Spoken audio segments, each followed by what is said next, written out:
And do you wish to learn how I almost wrecked my entire marriage over a couple of foolish photos? I'm still sorting that out myself.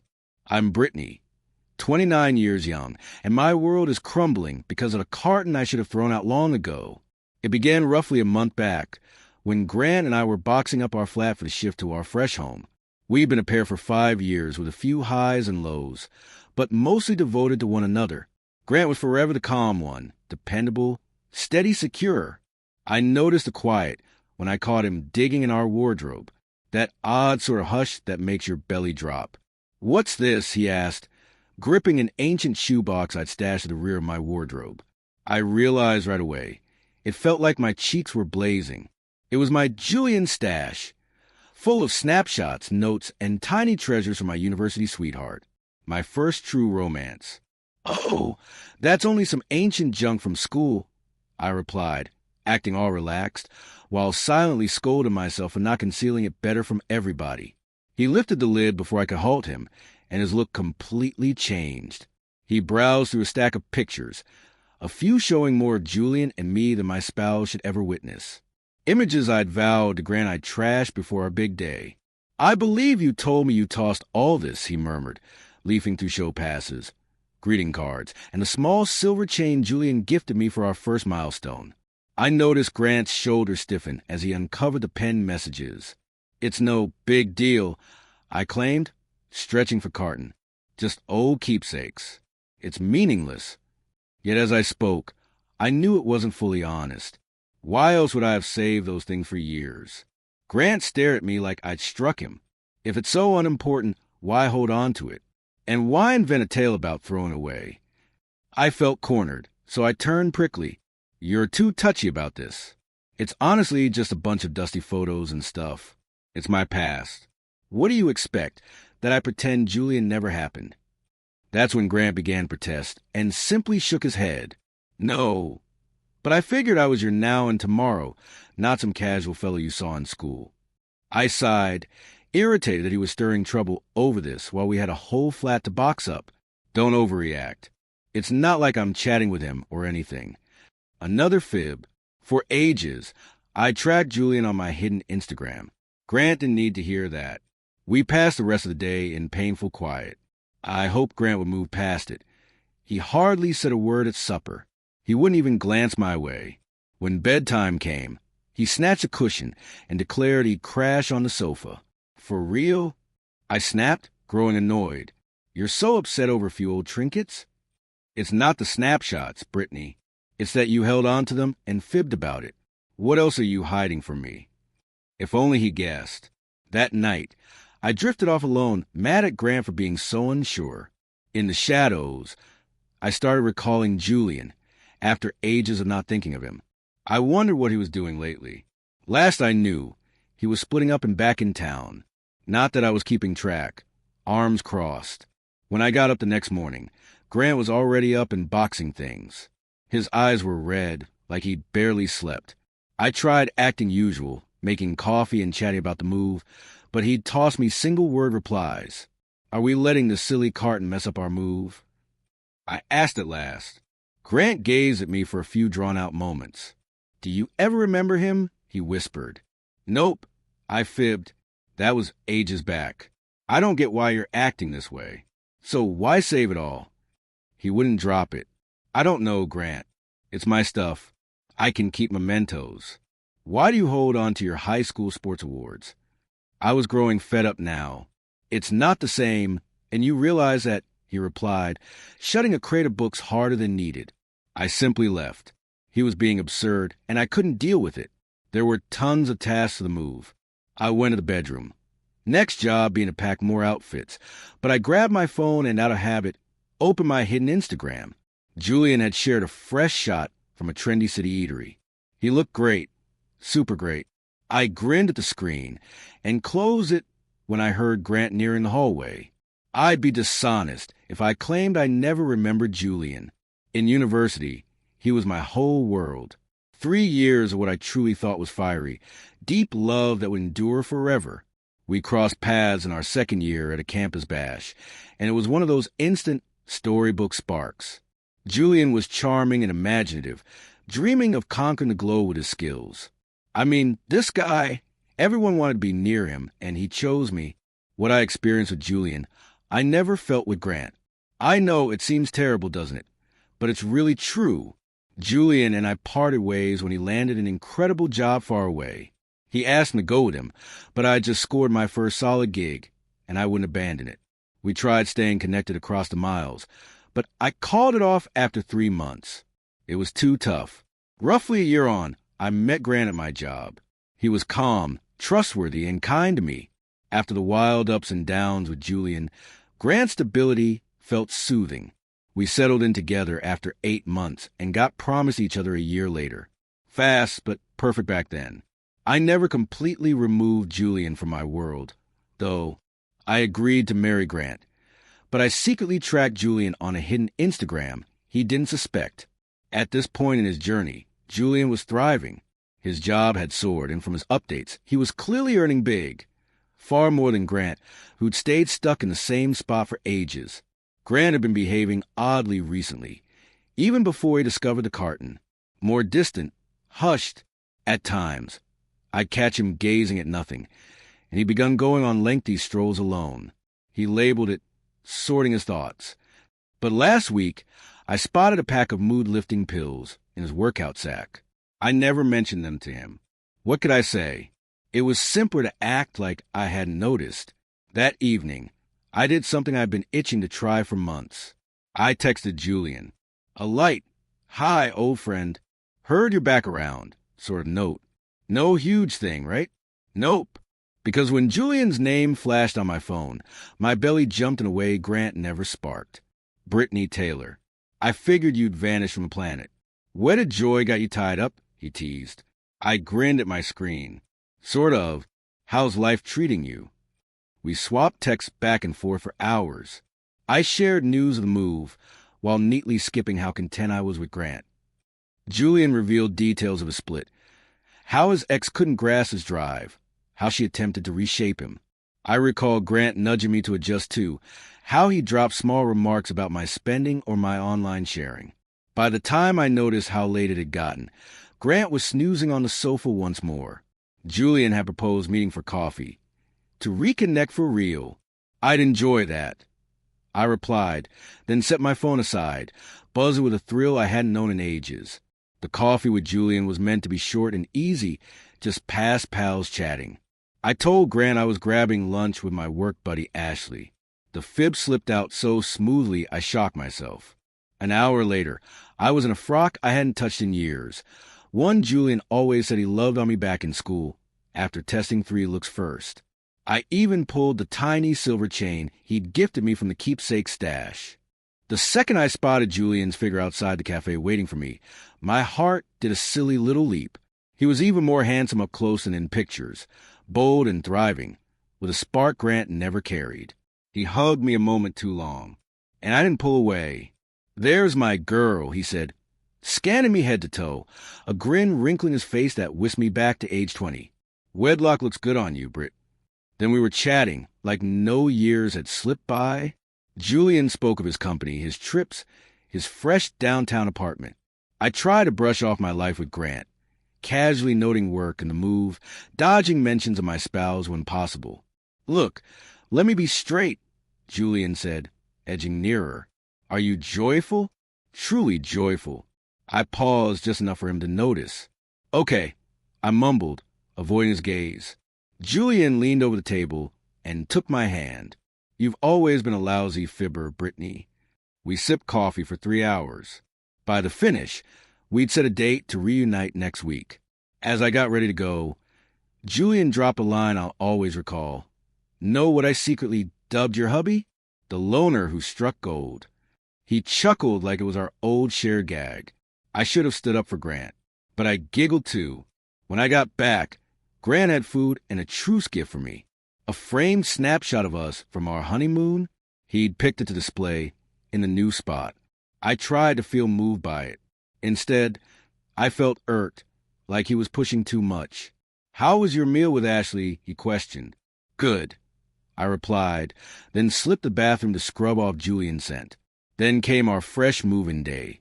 But instead of pulling away from Julian, I kept crafting reason after reason to meet him again. Coffee stretched into lunch. Lunch morphed into after-work drinks. Every time, I fibbed to Grant about my plans and company. Grant desperately tried to fix things between us. He offered couples counseling, arranged evening outings, began whipping up my top meals. But I was drifting from him, already picturing a different path. At first, Julian and I hung out lightly, but a hint of something deeper simmered. He'd chuckle and tap my arm, texting me late asking about my outfit. I wondered what might follow, and I didn't stop it. Grant and I were fine, but stiff when we settled into the new home. I'd stored Julian's number as Ashley job in my phone, but Grant seemed doubtful anyway. "I've seen you messaging Ashley heaps lately," he noted cautiously. "We're tackling a giant task together." I fibbed, locking my phone with a code the second he stepped out. By now, Julian and I met nearly every day. I'd say I was stuck at work or out with pals, and he'd nod, a beaten glint in his gaze that sparked brief guilt before I pushed aside. One evening, after some potent drinks, Julian and I crossed a boundary I'd been inching toward for weeks. His place had everything our new home lacked: style, freshness, wow factor. The instant the door shut, he kissed me, and I didn't resist. I didn't even consider Grant until way later, as I got ready to head back. "You don't thrive with him," Julian murmured from the sheets, gazing at me. "You never did. You compromise, Britney." His remark stung, since they voiced reality I wasn't prepared to face. I got back late that evening, assuming Grant would be snoozing. Nope, he was perched in the dim lounge, watching. Something in how he rose set warning chimes ringing in my mind. "Job stuff drag on?" he questioned, his tone dull. "Yep, my bad. Should have messaged," I replied, edging away, worried he'd catch Julian's scent on me after a quick cleanup in a service station restroom. "I found out, 'cause I swung by your workplace around 6 o'clock to treat you to supper. They told me you left early today." My gut sank. I saw Ashley later. "Quit fibbing to me," Grant snapped, his voice shaking with feeling. "I spotted you, Britney. I lingered at Riverfront Bar and observed you with him. I noticed how he grazed you, how you gazed at him." I stiffened, fear squeezing my lungs. "You trailed me. I didn't need to track you. I was catching up with my brother over drinks, and I watched you both stroll in side by side." Grant's eyes were puffy, his fingers shaky. "How long's this been going on?" Rather than saying sorry or owning up to my actions, I struck back. "This wouldn't have started if you hadn't blown those silly photos out of proportion. You drove me off, Grant. You scolded me for my history." Grant rose, his tone climbing. "This isn't about your old days. It's about today. It's about you deceiving me daily to my face." "What could I do? You've been so down lately, so needy and unsure." "'Cause I sensed trouble," he said, running his fingers through his hair in irritation. "I felt you pulling away. I just didn't want to accept you were straying." The term straying made me wince. It cast all I'd done in a harsh light. "It's not that way," I argued. "Julian and I are just reviving our friendship." Grant chuckled sharply. "Pals, don't gaze at each other the way you two were gazing." He whipped out his phone and revealed his ace, a snapshot of Julian and me stepping into his place together that night. "You been snooping on me?" I blurted, lunging for his phone. My brother snapped it. He knew Julian from spotting him in your wedding shots when you brought him along as an old school buddy. A soft fury laced Grant's tone. "Were you ever going to confess? Or keep fibbing forever?" I felt trapped. "You're blowing this up." Only, just what, Britney? Just hooking up? Just wrecking our bond?" With no excuse, I struck back instead. "Maybe if you had more spark, some guts, more like Julian." Grant filled in the blank. "That's what this has always been, right? You never moved past him." The reality sizzled like a solid thing between us. I couldn't dodge it any longer, not with the proof right in his hands. I blurted, the fib spilling from me, my panic at sole source. Grant's face turned totally empty. For a moment, I thought my desperate trick had worked. Then he looked at me with such sorrow it stole my breath. It's been over 3 months since we were close, Britney. The week after Grant uncovered my fling felt unreal. He moved his stuff to the extra room and barely chatted with me. I couldn't guess when he'd yell, when he'd push for a split, when he'd act at all. Instead, he just lingered beside me in bleak quiet. My union was in tatters, and so Julian grew less eager to hang out. Maybe we should ease off for a bit, he suggested when I phoned him sobbing after another silent supper with Grant. Just till you sort things out at home. Everything was slipping from me, all at once. Grant was fading. Julian was revealing his real self. He'd enjoyed the chase, the thrill of our meetups. But real devotion? That wasn't his goal. One evening, Grant spoke up. "I need some alone time to reflect," he said, packing a few basics into a little sack. "I'm heading to my brother's for a couple days." "You're ditching me?" My gut plunged, as a sudden dread of facing my choices alone hit me. "I'm stepping back," he clarified, "to see if there's anything left to salvage here." In a frenzy, I reached out to Julian, but all of a sudden he was tied up, with jobs, with living, with all but me.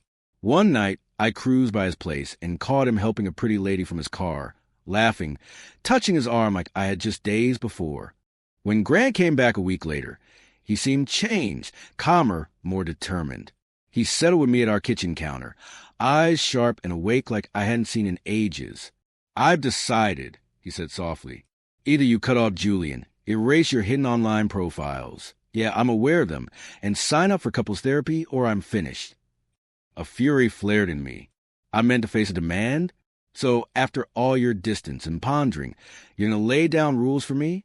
These aren't rules, Britney. These are limits. I can't stay in a partnership with someone who doesn't value me enough to stay faithful or honest. "You're acting bossy," I shot back, guarding myself. "All this 'cause you couldn't handle that I held on to some keepsakes." "No, it's not the snapshots."